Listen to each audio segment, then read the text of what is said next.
We are so blessed to have you all here today. Thank you so much for coming out of day 2 of the Fallout fan celebration. And we are incredibly humbled to have our partners from Obsidian here and the developers of Fallout New Vegas. Keep your hands going for these guys. I'm going to throw it over to them. Ladies and gentlemen, thank you so much for coming out to sunny Goodsprings. Did you say Sunnies? Wow. All right. Well, thank you all for coming. We really, really do appreciate it. We appreciate you all hanging out in the rain for this. That is incredible. Your dedication is always impressive to us. We're going to go down and introduce each of us so that you know who we are, what we did on New Vegas, and what we're doing now at Obsidian. And I'm going to start with the gentleman with my left.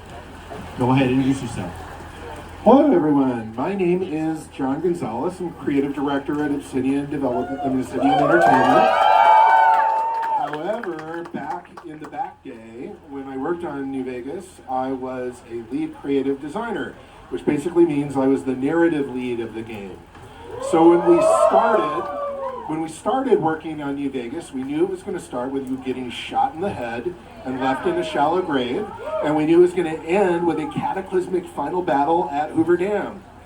I had to figure out what happened in between those two things. So there was a lot of work, and really it was some of the most satisfying and exciting work of my entire career. So along the way, some of the highlights were, I created and wrote Benny. I created and wrote all the dialogue for Mr. House. I also Yes Man. Also wrote all of Caesar. Created and wrote Volpace and Colta, or Wolpace, if we're going to go hardcore on that. Sort of imagine the power balance on the strip. You know, the Lucky 38, and then the 3 gangs, the Chairmen, the Emeritus, and the White Glove Society and their casinos. And then did a bunch of work on, like, Come Fly Away With Me, and I did work on the Boomers, and a bunch of other side quests. And that was kind of it. Now, I didn't do a lot of work on the DLC, but one thing that I did do for DLC, it's one of my favorite things I ever wrote, was the Survivalist Diaries. Thanks, that's really nice to hear that. I still look back really fondly on that work. And I just will say, like, the work, this was the first role-playing game I ever worked on. And I cannot even begin to tell you how much I learned. It was absolutely what set me up for all of the work that I've done since. There's no, one of the things I did later on is I went to Guerrilla and I did the kind of world and story and characters of Horizon Zero Dawn. There is no way that I could have done any of that without everything that I learned during a very intense certain 18 months that I spent at Obsidian Entertainment. So I just want to say thank you so much for coming out. I can't believe the passion and all the cosplay and seeing stuff that we were dreaming up and talking about 15 years ago, manifesting before our eyes in this way, as you imagine, is just an incredible gift. Thank you so much. Thank you. Thank you for that, John. Now, John Lewis, follow that up. Well, coincidentally, I'm John, by the way. John Lewis. John Lewis for short.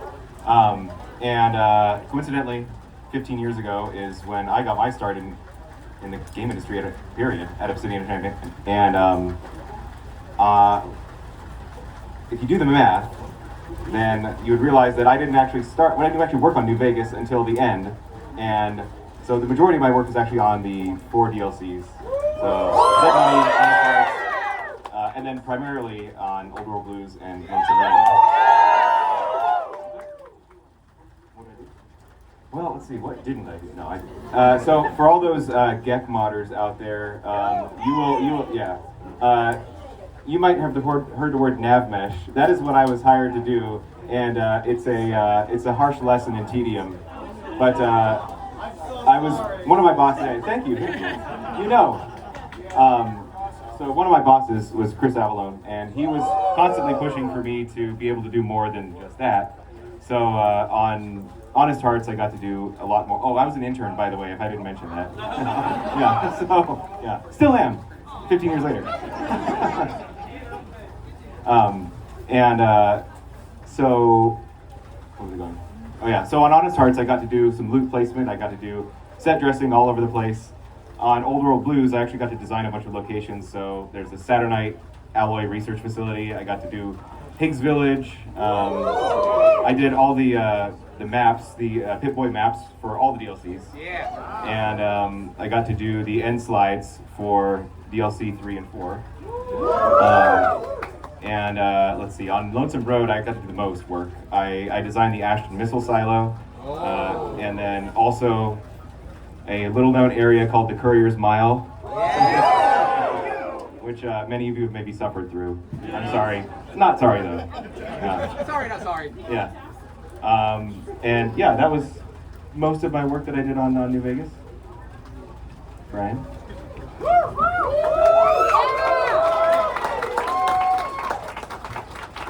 Hello, everyone. My name is Brian Menze. I'm a senior concept artist at Obsidian.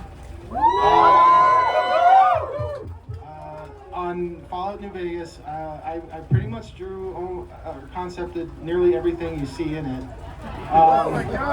So the major things I did not do, I'll just get that out of it because it's easier. I did not design the NCR flag. I did not design the Ranger. I did not design Lucky 38's logo. And I did not design Veronica. But every other major character I visually designed, all the posters, comic books, propaganda posters, logos, Seth's role is mine. All the factions, all major characters, I visually designed all of those. And I was very busy. Okay. Can everyone hear me? I talk softly sometimes. Eat the mic! Eat it? Like eat it? Like that's now I'm gonna be a meme, dude. This is not gonna be a mic 2 days from now. So You're giving a lot of grace with 2 days. Yeah, I'll keep my answer humble. I just draw a lot of pictures. I do a lot of stuff on Fallout. Can I add to that though, Brian, that you also created one of the very best art assets I've ever seen in any game, which is the mural that tells the story of Vault 34 and the Boomers. That's all him. That's all him. Also, you have much more history with Fallout than the other three of us on this panel. So, my history's a little longer. I've been in the game industry for 30 years. I worked on Fallout 2 as well with Black Ops. And I worked on I worked on Black Isle for many years. I worked on all their titles, basically. But Fallout 2 was my first. Sorry. For Fallout 2, I was mostly responsible for the static backgrounds. I would paint over the top of them, all of the dirt, grime, cracks in the walls, that kind of stuff. So I would make it feel a little bit more weathered and that kind of thing. I'm sorry, I'm completely ignoring the side of the stage here. Thank you all for staying in the rain. I did some Blood Splatter, and for both games I did Vault Boys. That's my history of Fallout. Thank you all. So I am Mikey Dowling. On Fallout, I was the audio producer, primarily focused on VO. And then now I'm the director of communications and franchise for the company. Pretty awesome. I get to see you all very, very often, which is fantastic. But for New Vegas in particular, I came on that project right after Alpha Protocol. New Vegas is the second game I've ever worked on, which is wild to think of, being like blessed by one, that franchise, two, this community. But I came on and they were like, so we need to know how to close down VO for this game. Figure it out. And I was like, okay. So I had to look through and see how many voice lines we had. Found out that there was 82,000. And no one believed that. And luckily we didn't, because we found out a lot of Fallout 3 lines were still in there. I got to delete all those, get a normal number, and then we started planning. But a lot of my work came from setting up our voice types with Josh Sawyer, making sure that we were casting for those voice types. Some of them you'll see up here in a little while. And then being involved a lot with sessions and getting scripts together and getting all those lines of dialogue into the game and on time.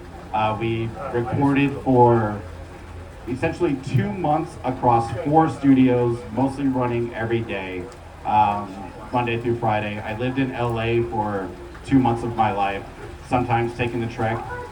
Got to hang out with John a lot for our sessions in LA traffic, early in the morning to get there. So it was definitely a wild ride for how much we had to do, but I also got to meet some of the coolest people that I still know through that. The voice actors are all incredible in that game, and we learned a lot how we want to do big scale games going forward from the lessons that we learned on New Vegas. So I thought that was really awesome. But we're here to talk about Fallout as well. This community is amazing. John, if you had to think of Gonzalez, you're second. You're second, John. You'll be John 2 from now on. Maybe 1.5? I don't know. He's so- young John. Young John. There we go. Little John. Yes. John New Vegas. This is my friend. You will not do that. Menze did the You're making defense. it so much worse, Brian. So John Gonzalez, is there something you did on New Vegas that you look out across this crowd and you would have never expected 15 years later that something would have attached to players in the way that it did?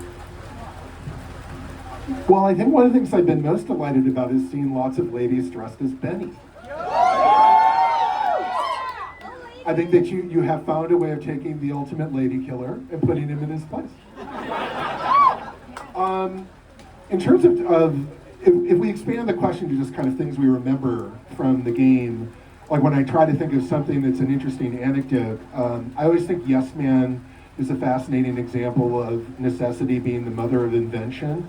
I don't know if you know this bit of the story, but when we were working on the game, one of the editorial constraints, directorial constraints from Josh Sawyer was that you had to be able to finish the game killing everyone that you met on site or no one at all. So basically you could be either a walking flamethrower or Mahatma Gandhi of the wasteland, where you wouldn't even kill a radiated animal. And so as I was working through the logic of the main quest, you can imagine this is very tricky when you have to think about every single possible quest giver being someone who's getting shot in the face the moment they first appear on screen. So it's like, what do you do with this? And the idea that came about that, the kind of like light bulb moment was like, well, what if we had a quest giver you could kill, but he just kept coming back? And like he just would just like reinstantiate. So that was the birth of Yes Man. And the fun, I thought, was having him be so obsequious that he would always blame himself for it. Like it's the ultimate abusive relationship, right? You shoot him, he shoots up, it's not you, it's me, I'm so sorry. And that's always something that's stuck with me. John Lewis. What's up? I'll give you your proper name. Oh, thank you. Because I got so admonished for not doing it. Same question As you to should. I know. The same question. And what was that again? You're listening to the panel you're on. That's what I fuck it. Little John. All right. So, is there something that you worked on that, and if you look out here and you see people representing something from either one of the DLCs that you would have expected to catch on the way that it did? I don't know if I'd say anything like specific that I worked on because it's all characters, right? And I didn't work on any characters, but I have seen some pretty amazing things.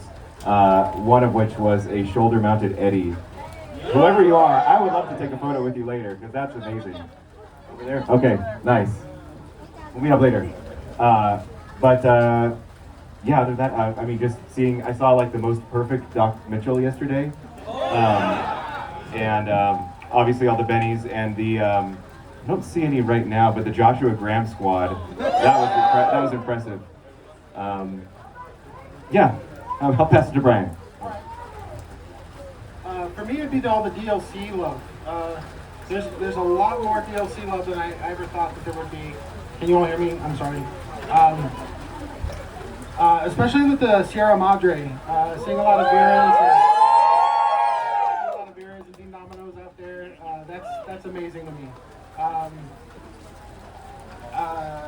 Joshua as well, yeah. Just anything having to do with DLCs really, because I didn't think that those would be as big a deal as the core game. So the fact that those DLCs get as much love as they do is pretty amazing. Now, kind of bringing it to this location, had any of you come to Goodsprings after we launched the game, before this fan fest started happening? No, this is my first time. Wow. And I gotta say, what a difference a day makes. But no, I mean, I never even got to Vegas until after the game. We didn't have money for a research trip. So I just read about the place, and that's what, gave it, yeah. So, no, that was my first time, but I'm not gonna forget it. No, I had not been to Goodsprings before, but the weather is obviously lovely, so. Good vacation place. Yeah. I had come out once, shortly after we released, just to kind of see it and just like, oh, we made a game there, I should go see what it looks like. And was just blown away by what Jeff Huskis was able to do by recreating just even out here. And it was like, wow, that's crazy. This place is in a game that I worked on. That's nuts. So we walked in, I grabbed a beer at the saloon, and they had like a signed copy of the game up on the wall, and I was like, holy shit, that's our thing. It's here. That's crazy. And they like brought me around to the side to show like the mural stuff that they have with like gamer tags being etched in and like quotes from the game. And I was like, oh, what? So seeing that and having it evolve to this is crazy to me. I like to say that New Vegas changed my life twice. One, it's the second game I worked on and put me into like a realm of the industry that I wasn't expecting, and got to meet a bunch of amazing people on the voice side where I'm still in contact. But then when I switched from dev to go to comms, it was a crazy time. So going to like conventions, WonderCon or Comic-Con, and getting to interact with you all who this game is like clearly touched in a way that I could never have fathomed meant so much, and it brought me out of like a crazy place. I'm not gonna get emotional. Do it! Crying anyway. Y'all are great. Like, and there's people I will so go and see whenever we're here. They come up to me and talk to me, and like I just appreciate all of you all so much. And I'm gonna turn this to you all. In what reality in 2010 would any of you thought that we would be here? Not the reality that I actually lived in. There is no way that I ever could have foreseen this. I mean, this really is kind of it's an amazing dream come true. Thank you to each and every single one of you.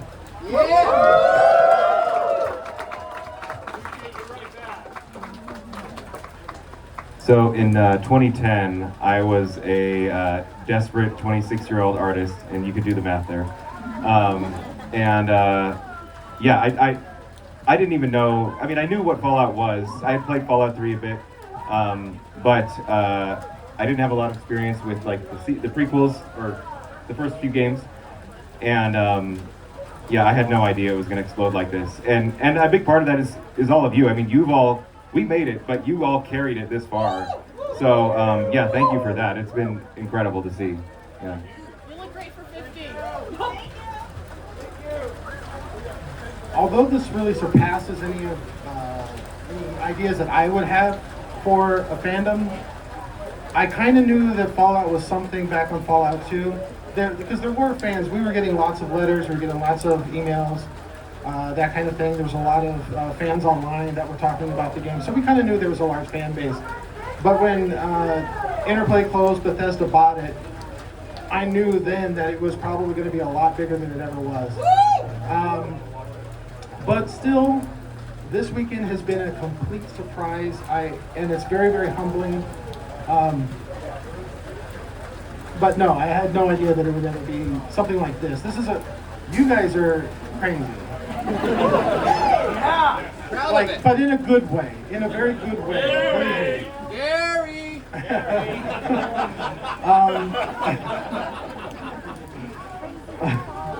That's it. That guy's on it. I hate that guy. Yeah, we like to say that on our side, it's usually like, oh, they're passionate, and that is like the crazy in a good way term that a lot of communications people will typically use because it's very PC. Whenever I describe the Fallout community, I backpedal on that immediately. Like, you are passionate, but you are passionate in such a way that like it is a dream to be able to have you all. It is also slightly a nightmare because you care so much about the minutia of the game in a way that like a lot of people don't, but it's great because it keeps us in check. We always have to make sure that we have like, when we're putting something out, we want to make sure it's accurate to something that you would expect us to talk about, that it was right in the world that you play in. I've seen people put more time in the game than I ever was able to put in while developing it, which is incredible. I had somebody share a Steam account shot with me at one point that was like 3,000 hours of playtime, and I was like, "You're a real one." And it's very, very awesome to see. It's very humbling, but you all do it. You all do it very regularly, and the passion is so cool to see. Now, because we're at this event, and we have so many things that we can talk about in general, but I do want to talk about just like that setting, like that Vegas setting. We were talking earlier about Prim having the Vicky and Vance set up, like working on a game that's set in a real world where you can actually go to these places, but then now seeing it kind of transform to look like our game more. How does that feel? I mean, I don't even know how to, like, what to say. I mean, it's literally a part of the world that I knew nothing about before I was working on the game. As I said, I'd never been to Vegas. I was doing research about Vegas, and that was incredibly helpful because it completely changed my assumptions going in. I was kind of thinking going in with Vegas, I was associating with gambling and with luck and, luck of the dice and all of that kind of stuff. And what I realized as I was reading about Vegas was that it exists to separate money from the mark who brings it in, right? It's all about fixing the game and the house always wins. And so that really became the thematic kind of rubric for the game moving forward. Now when I go to the Strip, I can't separate that take on Vegas from what I see all around me. I just feel like the whole place is trying to make me a very poor person. And so I just like clutch my wallet and I'm very careful. You don't have to gamble. What? Violence is good. Wait, what? John Lewis, yourself? I'm gonna answer it a little bit differently because I didn't really work on the base game, and the DLCs were kind of all in these other than Zion National Park, were all in these wacky locations. I guess I'll talk a little bit about that. And that was actually one of the things that I loved about working on the DLCs was that the locations, each one was in a completely different and wildly crazy kind of setting, from Sierra Madre to Zion, which would be a real place, obviously, and then Big Empty and the Divide, which was wild to work on. Yeah, I guess that doesn't answer your question at all. Yeah. Thanks for telling us where the locations of the DLCs were. Yeah, no problem. Yeah, really appreciate it. That helps out a lot. Menze? Always gotta help. What was the question? I'm sorry. Just basing a game in a real world location and kind of being able to go there and see how even some have, like, the Prim has Vicky and Vance up by the Bonnie and Clyde car, which is wild. Yeah, see, we're learning things all the time. But like, there's people who do tours, like the New Vegas tour, and they go to locations from the game. Like, that's to me very awesome to see. I just want to see how that makes you feel, or if you've done something similar at all. Most of my concepts were of people, not of places. The world builders were kind of going off of real world stuff, and there were 3D modelers that were making it. Not a lot of it was really concepted ahead of time. It was just kind of like the Pioneer Saloon, for example. It was just kind of, here's the Pioneer Saloon, let's call it something else so we don't get sued. And then they make it. So, but having it take place in a real world, it is really awesome to kind of be here and feel like you're kind of in it, especially with you all kind of all dressed up and everything. It is kind of surreal to be here and be amongst it. As far as it affects me, I don't know. You're asking questions for, you know, these are not artist questions. I feel seen. We just have a conversation between the artists. You want to go back and forth about how you designed Yes Man? Like, how do you come up with something like Yes Man as driving TV? Okay, that's so not Yes Man specifically, but the Securitron, sorry, in general. So when I was a kid, my first exposure to horror and sci-fi was Creature from the Black Lagoon and War of the Worlds. So if any of you are old enough or adventure enough to see War of the Worlds from 1950s, there's an alien in that movie that has these big bulbous shoulders and this little dial that's kind of his face in the middle of his chest, which is kind of red, green, and blue, which is very much like a television.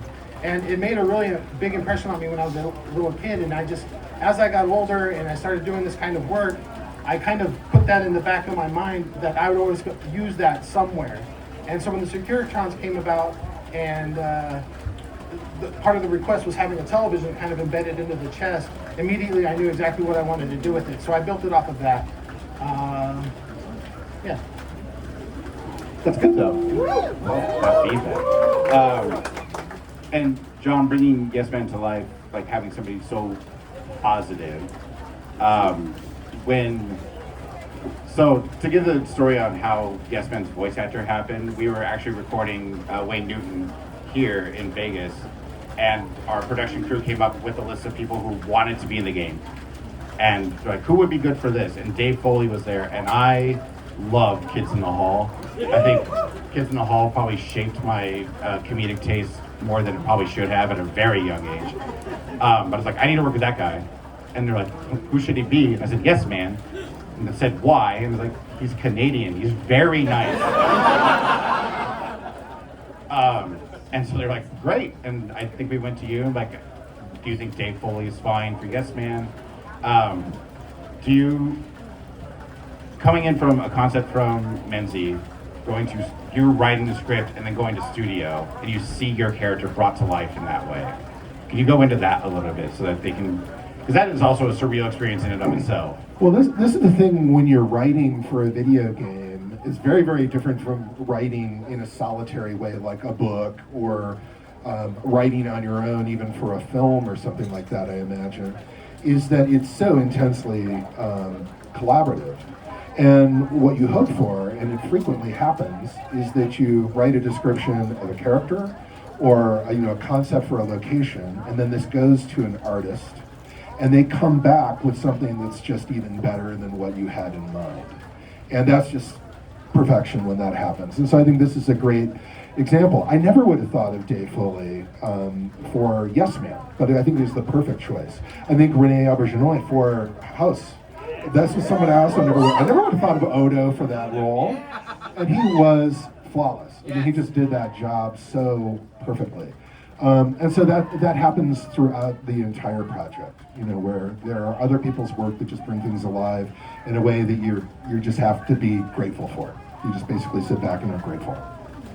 Yeah, I think we were very blessed with our cast, especially early on, because we had the swath of folks like Matthew Perry, and Felicia Day, Rene Auberjonois, John Dolman, like all those people were pretty much locked when I had come on. So there's no wiggle room there. There was like, these are people, that's who they're playing.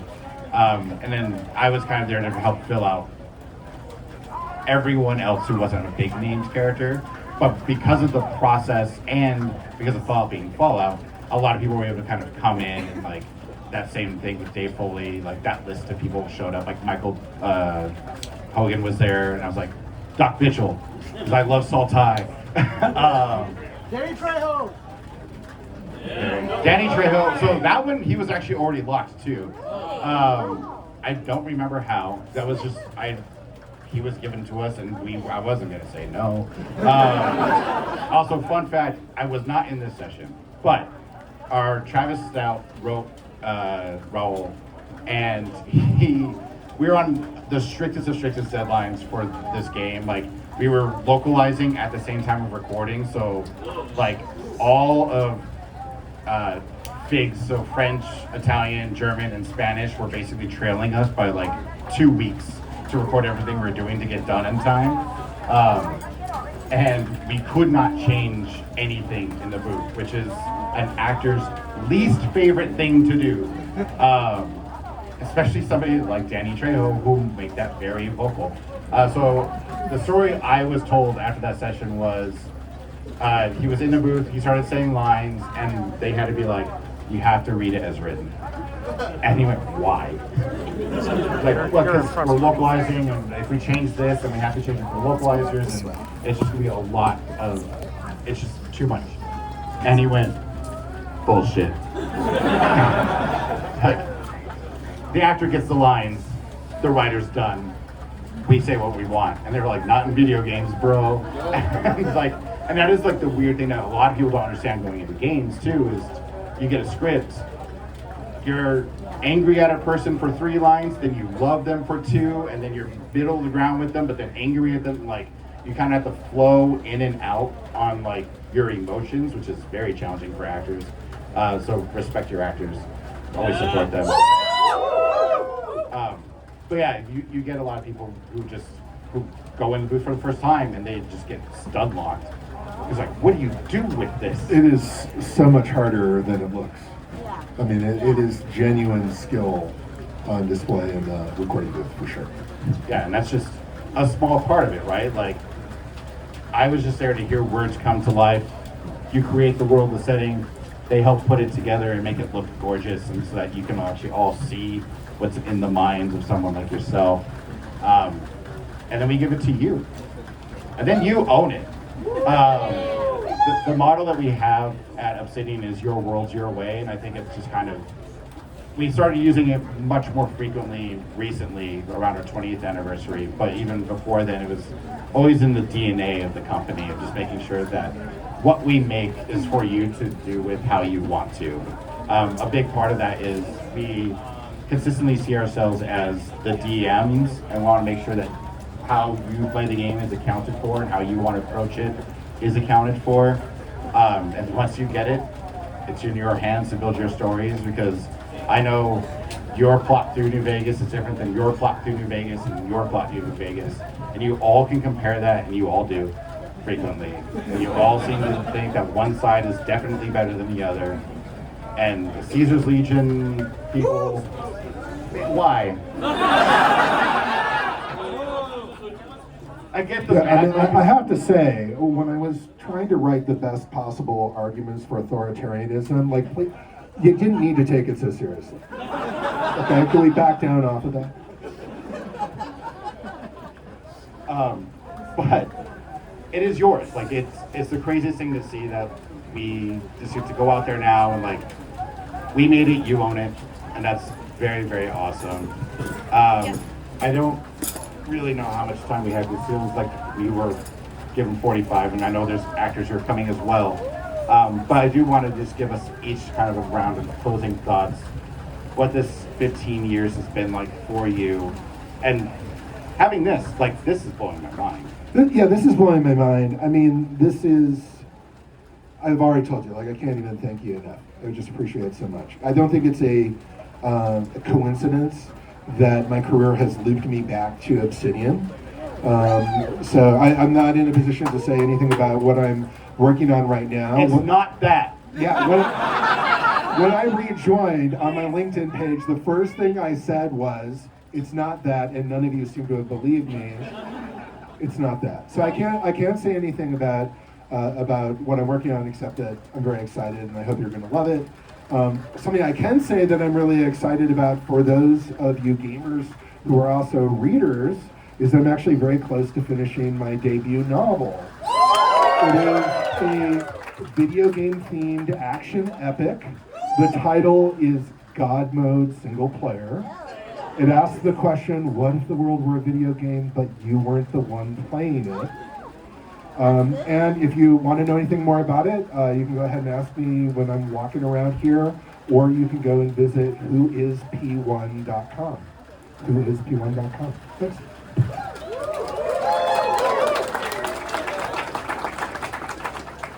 Well, in my last 15 years at Obsidian, it's been quite a whirlwind. I know I said I was an intern still. I'm sure you all believe that. But no, I'm a tech art director now, and yeah, I've gone through a lot of different games, and Fallout was the first, and it still sticks out in my memory the most out of all of them. And a big part of that is, you know, again, like I said earlier, you've all brought it to this point over the last 15 years, and it's insane to see that it has become what it is now, and I'm really grateful for that. And yeah, that's about it. Stay dry, everybody. Or as Joshua Graham might say, stay dry because the rain pouring in your heart the rain pours harder in your heart than it does around you. Yeah. I got it there.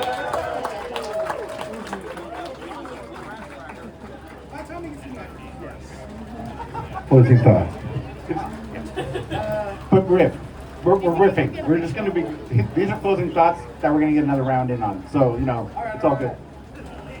2 minutes, sorry. Cool. It's just, reflect on 15 years, the things that you were able to contribute to, you more than even the three of us. And just I'm sorry. really, really what this means to us. It's okay. Well, I don't know if this will answer your question. So I was talking to one of you yesterday, and I kind of equated the situation to like athletes, actors on stages. They hear their applause of the people that respond to their actions. As game makers, we don't really get that. We get negative comments online, and that's about it. So being here amongst you is just incredible. It means so much to me, and I'm sure it does to them as well, in fear of me chucking up. I get more, I think I'm getting more out of this than you guys think, and I don't know, I'm very thankful that all of you love this property. Thank you. And I've gravitated to this place, and I'm so happy that both Steve and Stephanie have opened their doors to all of us and this property, and it's amazing. I can't wait to see what next year brings, how much bigger it's going to be. It just seems to keep getting bigger and bigger. I don't know. My closing thought is just a big thank you. And give yourselves a round of applause because you just. You all are wonderful people.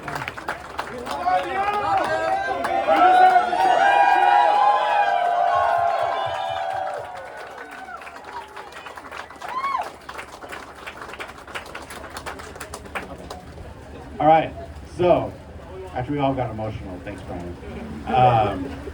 I want to thank you all for coming and letting us talk to you all and gab for about 45 minutes about something that we did 15 years ago, and we're just struggling to remember some of those stories. But I really do appreciate every single one of you. John, Brian, thank you so much for making your way out here. I know it's a weekend. We could be also at home in the rain. But we appreciate your time very, very much. We're going to say goodbye to our New Vegas developers and welcome on some New Vegas actors. Stick around while we set things up. And again, everybody who is in the rain, I really, really do appreciate you all hanging out and spending time with us. So just give us a slide. 5 minutes, 10, something like that.